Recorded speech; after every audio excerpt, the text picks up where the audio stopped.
Hello everyone, welcome to our channel. Telugu రాష్ట్రాలలో మొదలైనటువంటి భారీ వర్షాలు వివరాల్లోకి వెళ్దాం. వాతావరణ పరిస్థితులు తెలుసుకుందాం. వాటన్నిటికంటే ముందు మీరు ఇంకా మన ఛానల్ కనుక సబ్స్క్రైబ్ చేయలేదా అయితే వెంటనే సబ్స్క్రైబ్ చేయండి. రెండు తెలుగు రాష్ట్రాల్లోనూ రానున్నటువంటి 3 రోజుల పాటు చెప్పిన విధంగానే భారీ వర్షాలు నమోదు కానున్నాయి.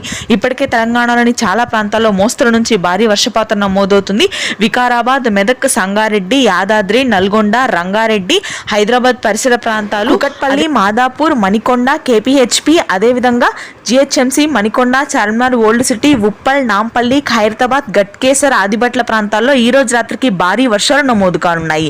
అత్యధికంగా అయితే మేడ్చల్ గాని, యాదాద్రి, భువనగిరి, నల్గొండ ప్రాంతాల్లో భారీ వర్షాలు నమోదు కానున్నాయి. మధ్య తెలంగాణ, అదేవిధంగా ఈశాన్య మధ్య తెలంగాణ జిల్లాల్లో కుండపోత వర్షాలు కురవగా మధ్యాంధ్ర, గుంటూరు, కృష్ణా, కోనసీమ ప్రాంతాల్లో రాత్రి నుంచి కురుస్తున్నటువంటి వర్షాలు మరింతగా పెరిగితే శ్రీకాకుళం, విజయనగరం, విశాఖపట్నం ప్రాంతాల్లో భారీ ఈదురుగాలులతో కూడినటువంటి వర్షాలు 3 రోజుల పాటు నమోదవుతాయి. ఈ రోజు నుంచి అత్యధికంగా 16 నుంచి 17 సెంటీమీటర్ల వర్షపాతం శ్రీకాకుళం జిల్లాలో నమోదు కానుంది ఇవాళ రేపు కూడా. ఇక రాయలసీమ వ్యాప్తంగా పొడి వాతావరణమే కొనసాగే అవకాశాలు ఉన్నాయి. దాదాపుగా జూలై 19వ తారీఖు వరకు కూడా, జూలై 19 వరకు వర్షాలు ఉంటాయి. Thanks for watching this video.